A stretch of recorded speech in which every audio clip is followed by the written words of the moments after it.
I missed y'all. Hope you missed me. I'm here with some of the dopest people. You are chilling with the one and only Miss Bee Nicole. And it's 2020 and it's Bee Nicole Live. So we're rebranding. We're back. We love you. And I got some folks up in here with me. So to my left, I have the world's greatest, MB the Great. And to my right, I have Malachi Evans. And in the parking lot, I need to have Yolanda Cunningham because she's supposed to be in here.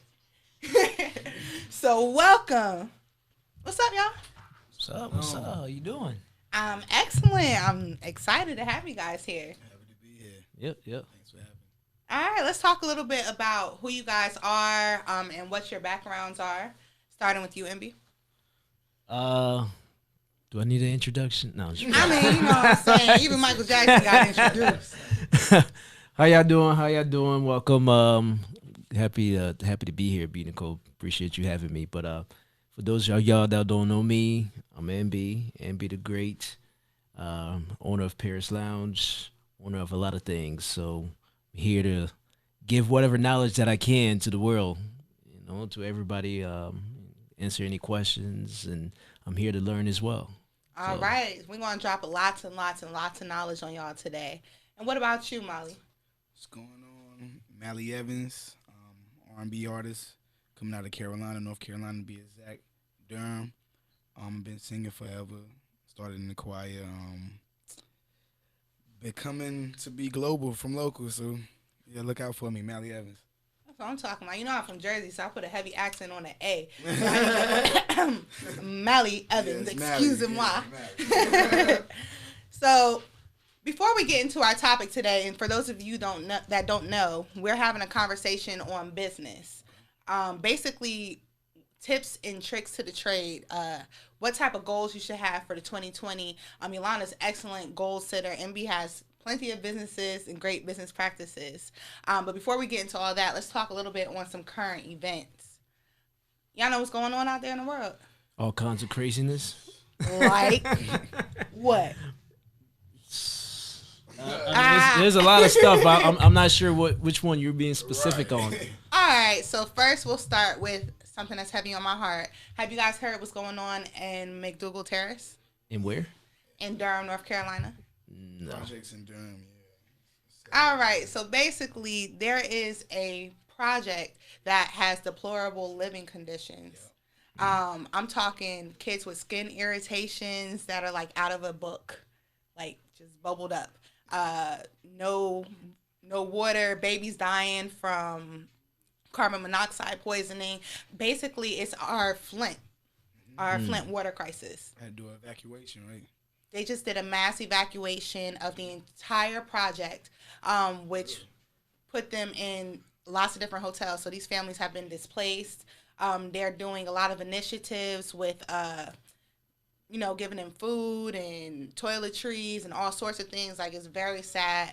And City Hall just had a really big meeting on it. Our show producer, Kayla Walker, was there, and it was a sight to see. You sound like you're familiar about it. What are your thoughts? I mean, yeah, coming from my city, Durham, and my heart just goes out to them, man. I know a lot of people that's from the projects, from McDougal to be exact, and it's tough. They're going through it right now. Even if they're in hotels, it's still not peaches and cream. They're still going through it right now. Yeah, I know some of the issues where people are having to travel outside of Durham, but are giving their per diem on a card. Mm-hmm. So they can't use it for gas money. Right. They can't wash their clothes because they don't have cash. And you need quarters to wash clothes. So that's something really big that's going on. Really, really crazy. Kids' school bus routes are being changed. DHA gave Mr. Scott a raise and bonus after everything that happened.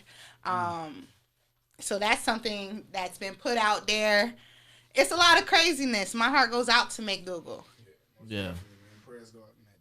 And all of the children who are affected. I do know that Kip Durham is currently taking donations. So anybody who has canned goods, anybody who has winter clothes, these kids needs hats, socks, coats, gloves, anything that you would put on your child when they go out during the day. That's what these children need.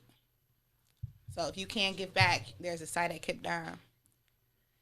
Now let's switch a little bit up. What are y'all thinking about the election, Trump, Iran?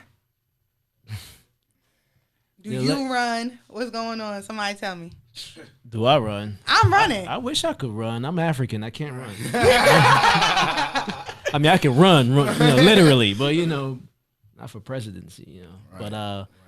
no, I mean the whole presidency thing is wild, man. I mean, people vote off of fear nowadays instead of voting for what's best for the country. I mean, if you can manipulate people's mind in a certain direction, you can capture their thoughts and capture their actions, and turn it to the way you want it to be turned to for your benefit.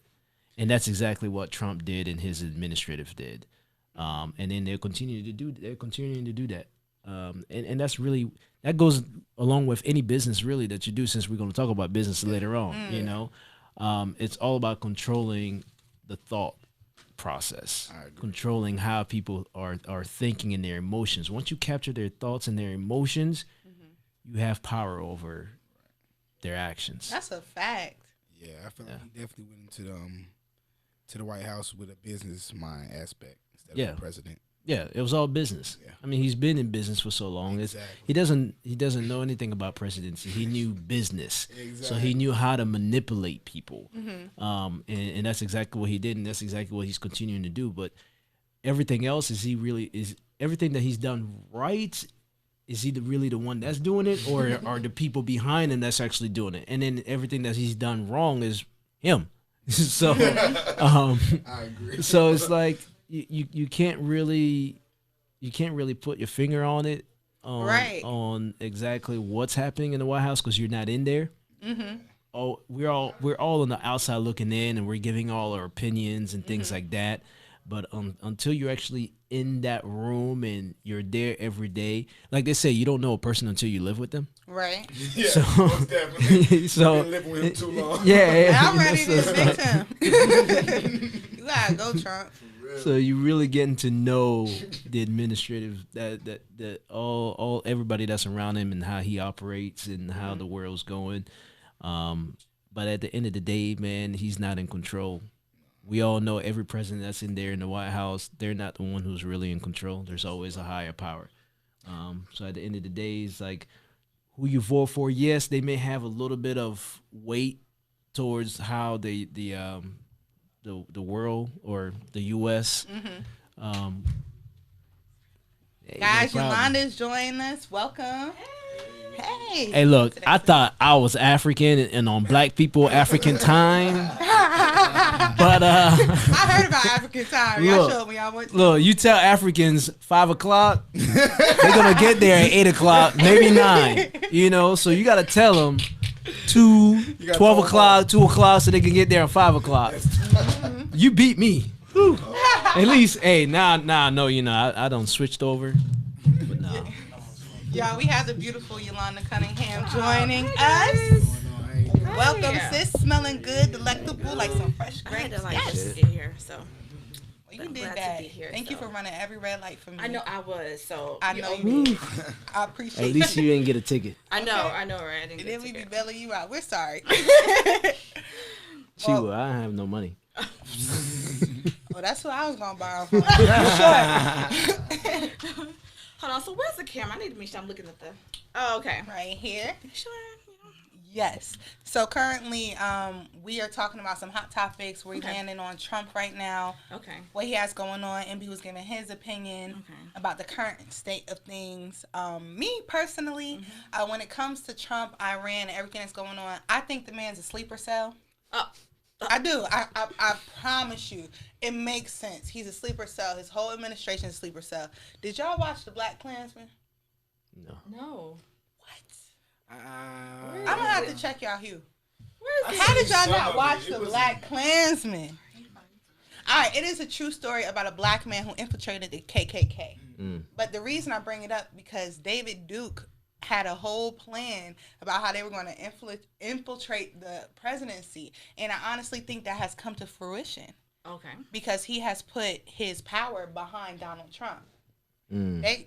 Y'all saw the episode of Boondocks, blessed black white Jesus and Ronald Reagan too. Oh. This is another instance of a sleeper cell. Y'all don't believe me?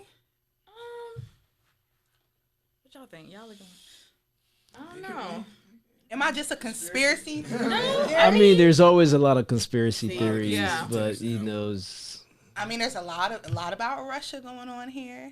Have y'all heard about the book that was written about him, like in 1800s or something? What? Or the early 1900s? That was written about Trump. Yeah, I mean Trump. Yeah. What? See? Traveling in a time machine and becoming the president.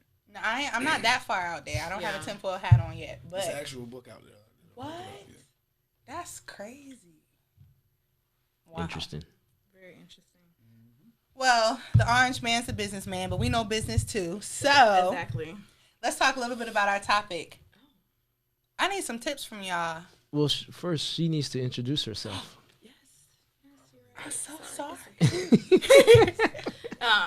Hey everybody, I am Yolanda Cunningham, and I am a boss babe, entrepreneur, CEO, however you want to say it. That's pretty much it. I mean, you got your hands in a lot of different pots, but I'll say we'll get to that a little later. Yes, we will have a little talk. Little talk. I'll be an open book for everybody tonight. So. Y'all all said that. Now, when I ask you an outlandish question, I don't even want to hear it. Oh no, it's fine. I'm ready. So anything I ask, Not anything. see? But as far as business, I would be open and honest. Not her I'd personal say. life, she Not her says. personal life. Well, I'm married, so you know, personal about that. I tell you how to get a man. You know what I'm saying? I tell you that. How you get a man? Just be Okay. be a boss. Have your own shit together. Be confident. And don't be a nickel looking for a quarter. That's all I got to say. Okay. Quarter.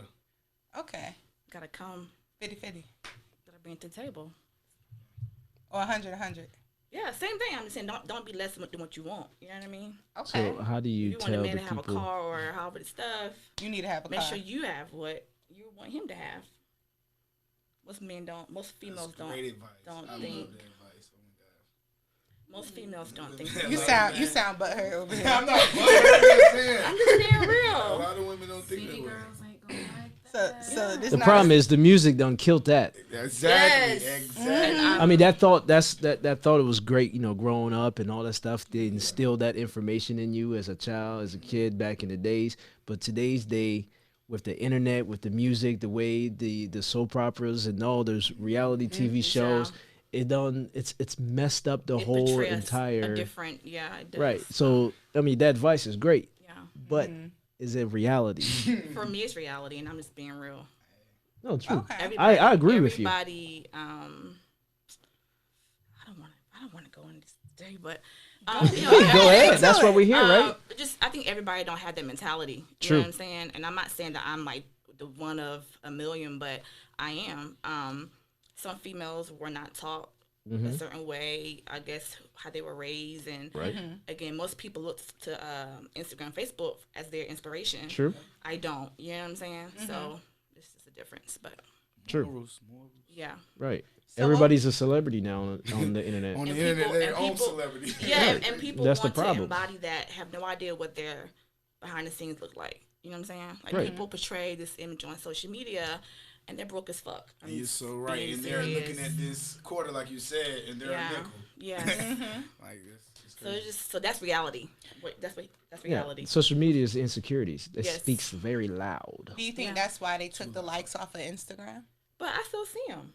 They took the You lights off. see groups of likes. You don't see individual likes. What do you mean by that? So if I'm looking at your page, I don't see that. How many likes you have Yeah, I only see if thousands of people liked it or or others? others. It says other thousands or others. Others. It doesn't give you a number I've anymore. never noticed that. I've seen numbers. On Yeah. your personal, when you On your- look, if you have a business Instagram, so this goes into That tips tells and that tricks. tells you that I don't even pay the mind to Yeah, they changed to that. anybody's stuff. It's been about a it's month few now. months. Yeah, yeah. It's been about a month since they changed that algorithm, and so now you don't see how many I've heard likes a that, certain but I didn't person really had. go into it. So What do you guys think brought that change on? Because I have an opinion on why I that. think it's money, personally, as an entrepreneur, but you can tell your. No, I think it has to do with people's mental health. And I think people are using Instagram as a, like, if you get a certain amount of likes, this validates you as a person. And there's True. been so many issues with mental health recently. I think certain CEOs are taking the initiative to be healthy first. I don't think so. I wish we lived in a I world mean, it like makes that. sense. Do you know what IG and Facebook is all about? Pretty much, it's a money maker. So I don't think that their first thing is mental health. But it didn't They, start out they as might a want to moneymaker. portray it as that, but in reality, within their office sitting, it's money. So how do you make more money by not classifying who your For example, lights me come being through? an entrepreneur, I have people who are called brand ambassadors, and I pay them to post my stuff on their page, and I have to see what the likes are like, what the insights are for that post to see if I can make money or not. So if that don't happen, then I'm not gonna pay you to promote my brand. You know what I'm saying? So it's all about money, and then also now you got to pay IG to promote your business on there if you want to do that too. So it's all about money to me. I think it's money for me. Yeah, So I wouldn't feel you? like Well, Go I ahead. just want to know, wouldn't you think it'd be taking a loss if outwardly you can't tell how many individually people like that person's post? Wouldn't that be a loss for everyone? for everyone, but not them. Yeah.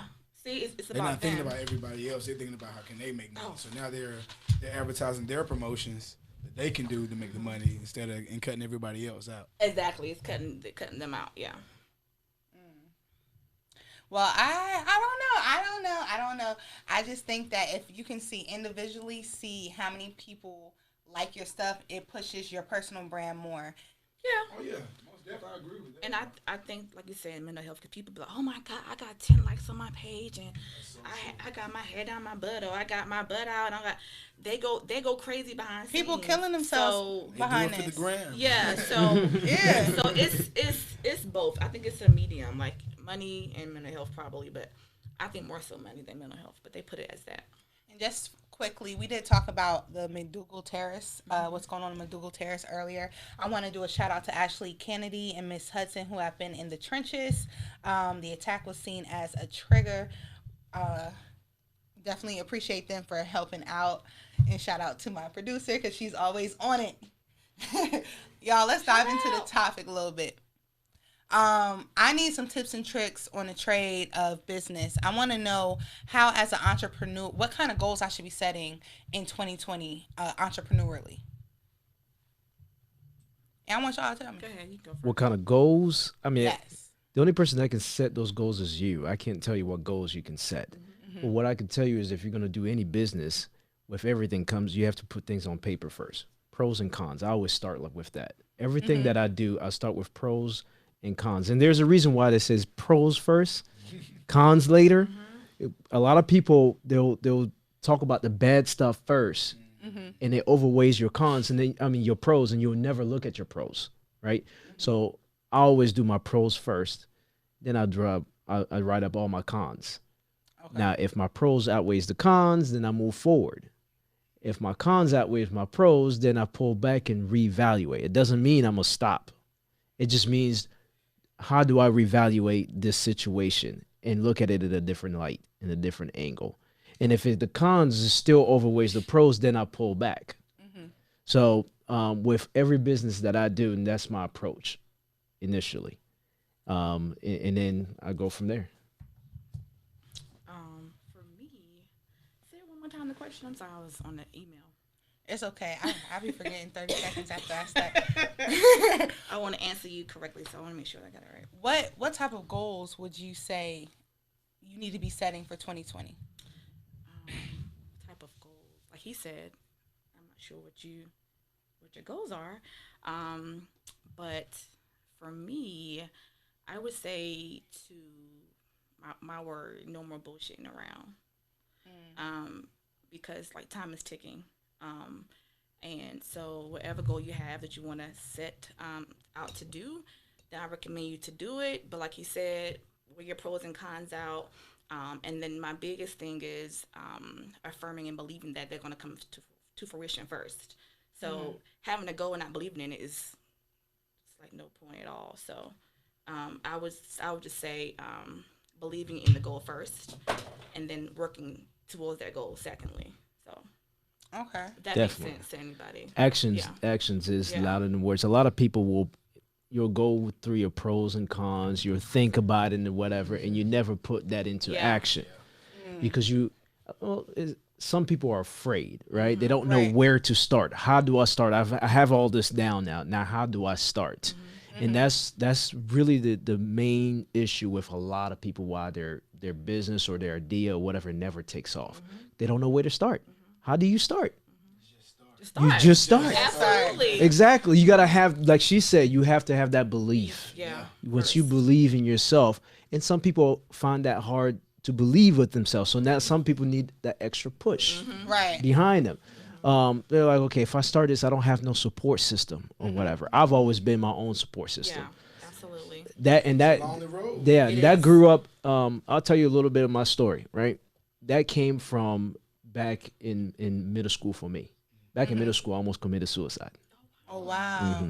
I almost committed suicide because I hated myself. I hated my skin color. I hated I did everything. too. Right? I feel you. I felt lonely inside. You know, how did I break out of that? When I started playing soccer. This was in 6th grade. 7th grade. See, a lot of times you can't play school soccer until you're in 7th grade, right? Or school ball, sports, anything, right? When I got to 7th grade, I joined the soccer team. Came to be the best soccer player in the entire school. Gained my confidence. Yeah. You had That a gives now you I had confidence. the support. Everybody was rooting for me. So that one thing right there led to other things. It just changed my life completely. Amazing. And I took it too far. When I got to high school, I became arrogant. I felt like you couldn't tell me nothing. Like I was the Right. shit. Excuse me. You know, like I felt like I was exactly. So I went from really low to really Really high. high. So that's another problem. You can't be. There has to be that medium. You know that where okay, now I have to listen to others. Take some information. I'm not saying listen to everybody. Right. You know, take what's good and what you think you can mold for yourself and then push forward, right? So I had to learn how to do that instead of, oh, you can't tell me nothing. I know everything. Okay. And that was a dangerous place when that happened right when I was like sophomore year, junior year. I felt like you couldn't tell me shit. I knew everything. Especially as a male. Right, Yeah. and then that whole African came, Yeah. you know, it's just like I was like, no, you know, so What I humbled you though? failure, a lot That's of deep. a lot of failure.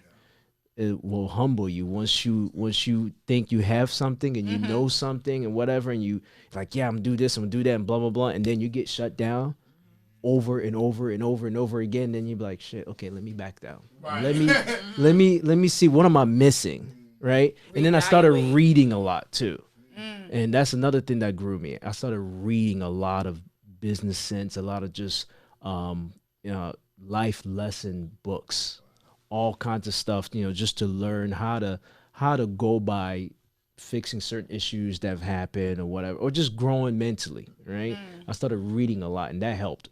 That helped me to learn from others and then see things from another angle, another view, and then I started doing business from there. Well, how do you guys all see failure? I'm definitely interested. You brought up a great point. For me, failure is not achieving your goal that you wanted to achieve, like monetary. Because I set goals, weekly goals for myself and my businesses. I do monthly goals, I do yearly goals, and if I look back and say, dang, last year I made this amount and I did like 10 grand less this year, like what am I doing wrong? Or so I sit back and reevaluate. So failure for me is not achieving my goal that I want to achieve for my business. Okay. Me personally, I see failure as a chance to get it right. You can't succeed. You don't know what the top feels like until you hit the bottom. Right. I definitely feel like you need a place to build. So for me, failure is a place of rebirth. What about you? What do you see failure as? Yeah. It's a lesson. You learn from it, and you gain wisdom from it, and you move past it. Now, what do you guys think about when you don't have any money? How do you make something work when you're completely broke, or is broke a mindset? What is broke? You ever heard of Don King? Yeah. Yes, I've heard of Don King. You heard of the Rumble in the Jungle fight with Muhammad Ali in Africa? You know how that took place? How? The producer Don didn't have any money. He had zero money to do that fight. Zero. It's all about remember when Muhammad Ali is worth this amount right. of money. Remember when I was saying about Donald Trump, as long as you can control people's emotions and minds and thinking, you have control of whatever you want them to do. And that's exactly what he did. He presented something that made it sound that it was bigger than anybody. As long as you believe in yourself, once you believe in yourself, you believe that this right here is just bigger than life. And you present that to somebody with your belief, and you make them believe how you believe it, money's not an issue. Yeah.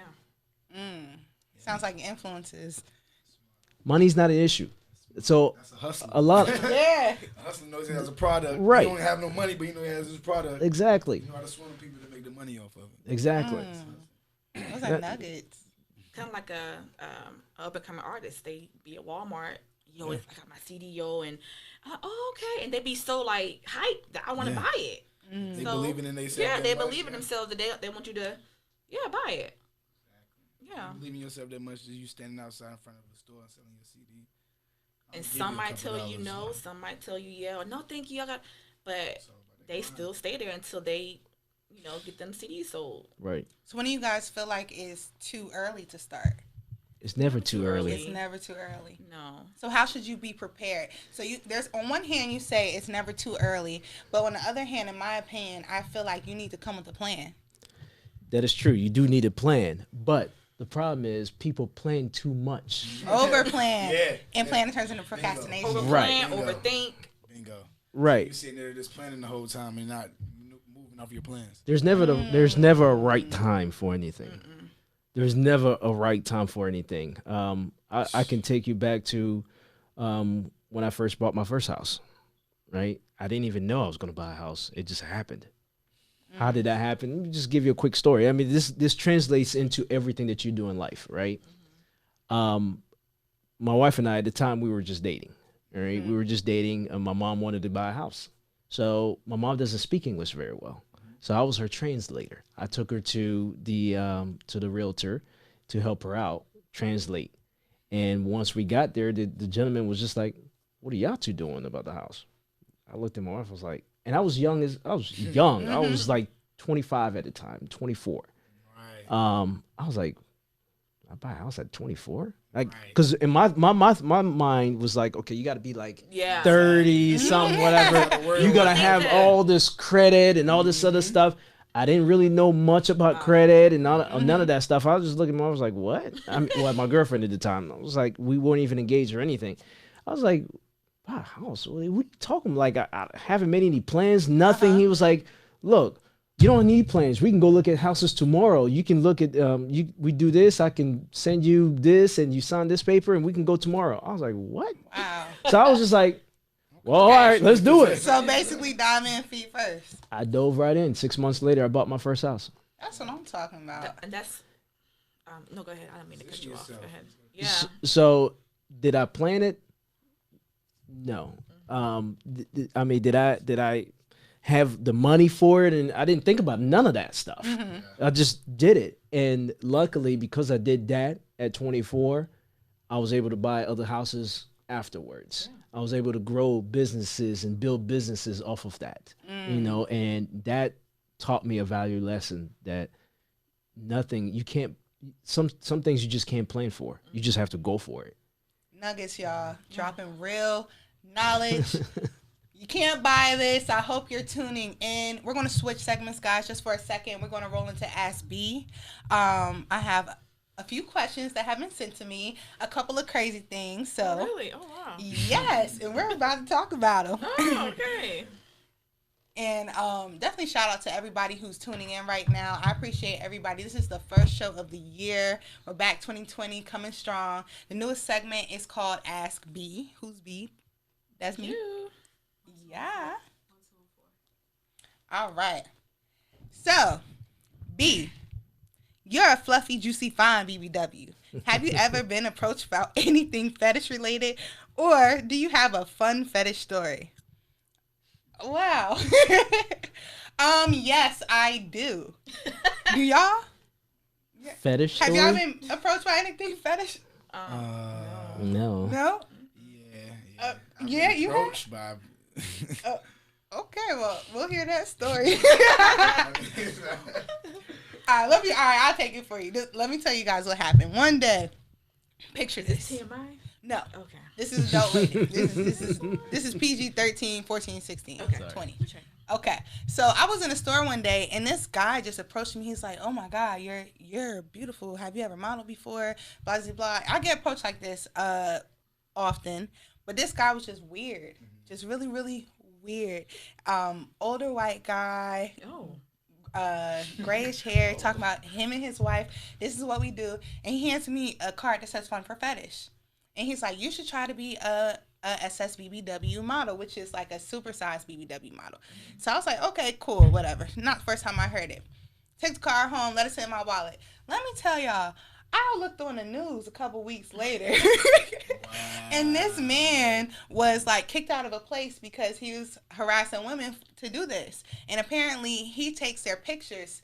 I had asked him what he did and what he was trying to ask me to do. And he sent me all these pictures of nude plus size women. And I was like, well, that's not for me. But on the news, he was in trouble for doing that to people. Oh, wow. So that's my fun fetish story. Interesting. Was yours is probably more fun than mine, huh? Nah, I was just basically met a woman that had a foot fetish that was trying to. You know what I mean? Mm-hmm. A what? A foot fetish? A foot fetish. Yeah. Okay. Did But she I like never, once you look I'm at not those? big on like people touching my feet like that, so we never pursued anything from it. But she tried multiple times to put her feet in my mouth. Put my foot in her mouth. Put your foot in her mouth. Yeah. Oh, she had the fetish for your feet. Oh. Interesting. Yeah, very. There's women out there like this. Just let y'all know. It is It's women like that. men too. Yeah, there's a lot of men out there. Yeah. Like Yeah, there's a lot of men who like Yeah. feet. There's a lot of men that just pay for it. Yes. That's Yeah. what I've heard. Yeah. Yeah. just to touch your feet. Yeah. I have another question I was asked. I want to ask B advice on a career move. I'm unhappy in my job. What steps should I take to find what fits me? They're unhappy with their cair at the Yes. moment. Did they go to school? Obviously, we don't know, Yeah. so they gave that information. I'll always say it's easier to find a job when you have a job. Don't quit your job and then go look for a job. It gets very difficult after that because you start, and then you don't have a clear mind to what you really want to do because your survival kicks in, right? You don't have any money. You don't have anything. Now you're on survivor mode. Now you're not thinking straight. Now Right. you're Now getting you're even. willing to do Now you're willing to do anything to get that money. So You sound like you're reminiscing. I always tell people when you're trying to make that career change, find what makes you happy first. What is it that you want that makes you happy? And sometimes what makes you happy may not make you money. Yeah. Right. And that's a very tough road to go down. But then you have to, if it's not going to make you money, you have to live within your means. So a lot of people want to make all this money, but they want to do this specific type of job, but that job doesn't pay you this money and you want to live here, but you can't do all three. Right. You have to pick and choose. You want happiness or do you want misery with a lot of money? Because just because you have money doesn't mean you're happy. Oh, yes. Right. Absolutely. You get what I'm saying? So, one, find something that makes you happy. Don't quit your job before you do that.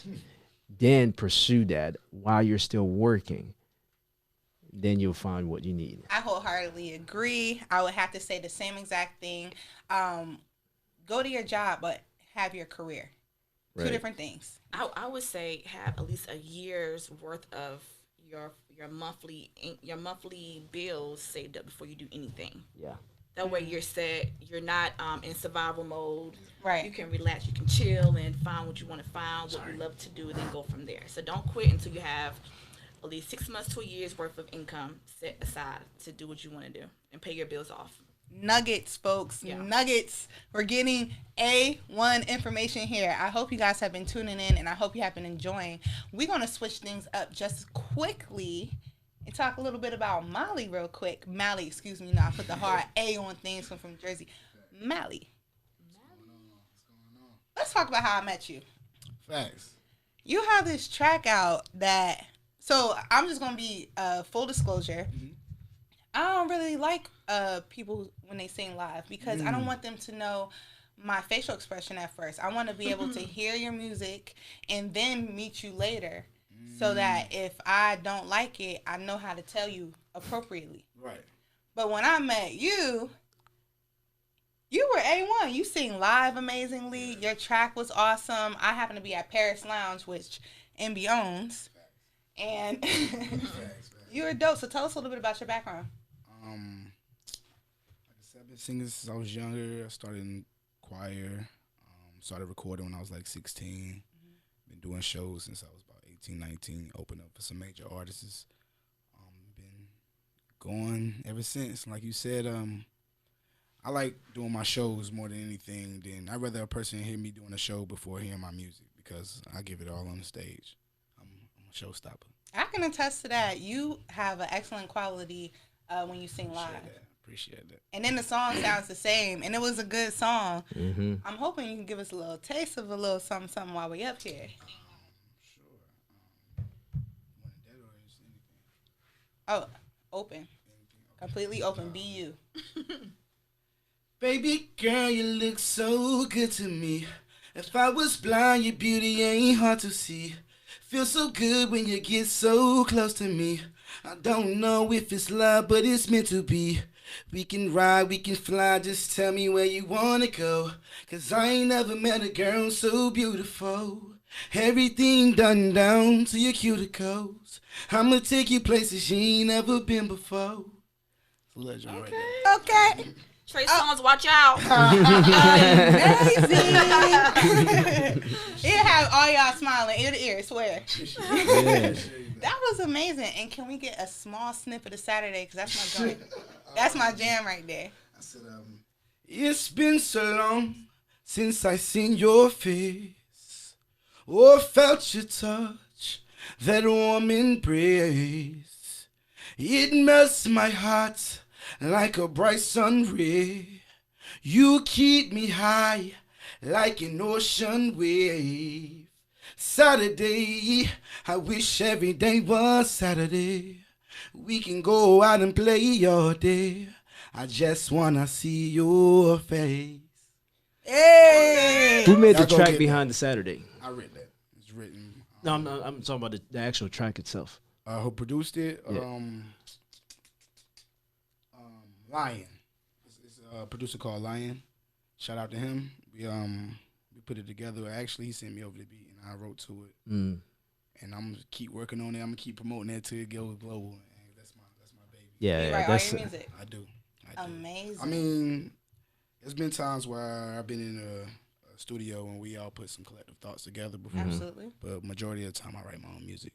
Especially that song. That was a special song. My sister passed away a couple years ago. And it's like basically reminiscing when we was younger. Mm. Wishing every day was Saturday.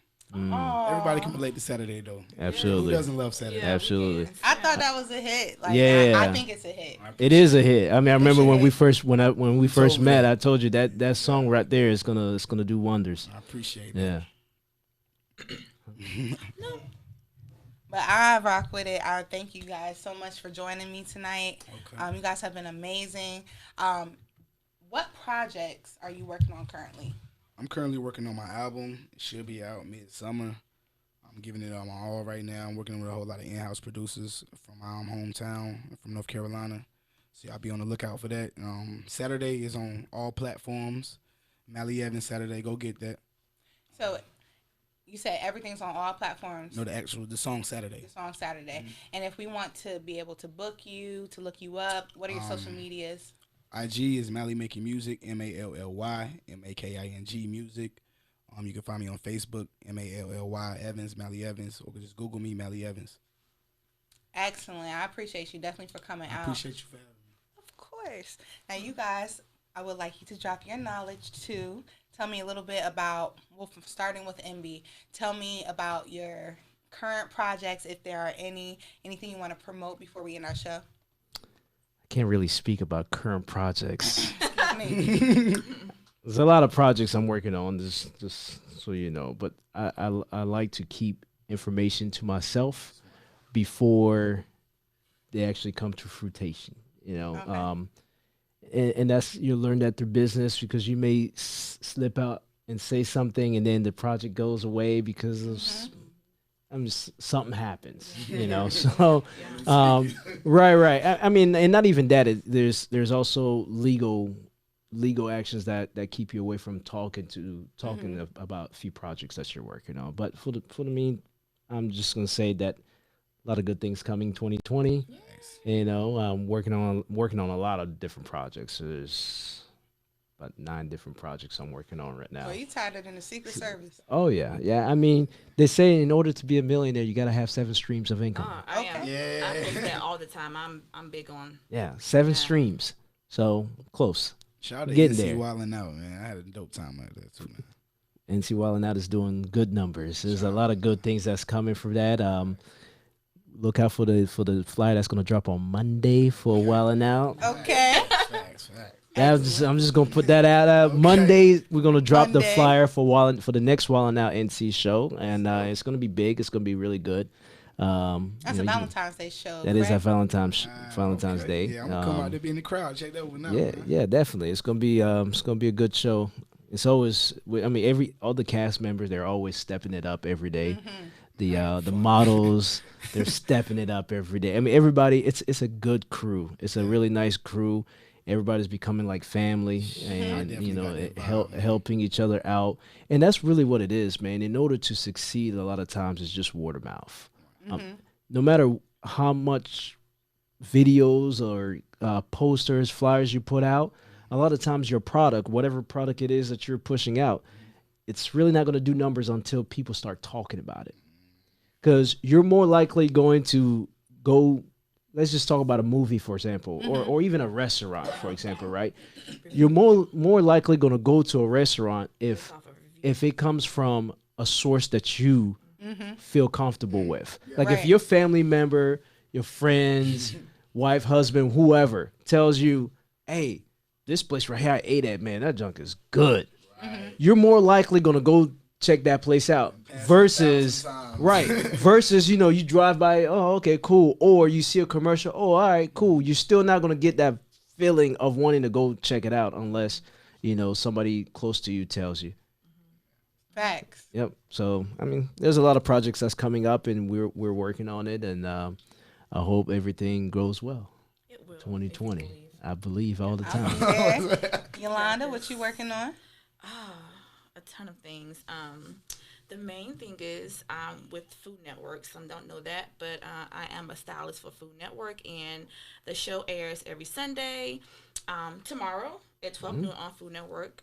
The show is called Delicious Miss Brown. Her name is Cartier Brown. She's super amazing. That's my main thing I do. I love styling and wardrobe styling. So no one knows that, but I do that low key. And then I have my new endeavor, a text office with Pris Donnell on Instagram and Dana Chanel. Y'all know who they are? I don't really know, but they're popular. They're dope on Instagram. I bought into their franchise in October of last year, and it's been amazing. I'm doing that too. I own a boutique. The Lamb Life. New things for that's coming this year. I have a truck company, just different things we got going on. So, yeah, my hands are in a little bit of everything, but yeah, That's good. Thank God for everything. Excellent. Well, we're going to wrap up here, y'all. Thank you so much, each and every one of you, for coming out to my show. Absolutely. And I hope to see everybody at Paris Lounge. Yes, sir. Yes. I haven't been there yet. You haven't been must to Paris come. Lounge. I have not. Okay, then I might have to extend the VIP booth to you and whoever you want to come Okay, to. turn up. And, Okay. So You see, that's how let you me do know. business. You getting nuggets out here, folks. And to you, my viewers, thank you for being so loyal. I love y'all. Hold it down. And we out. It's Bee Nicole Live. Bye. Gang, gang.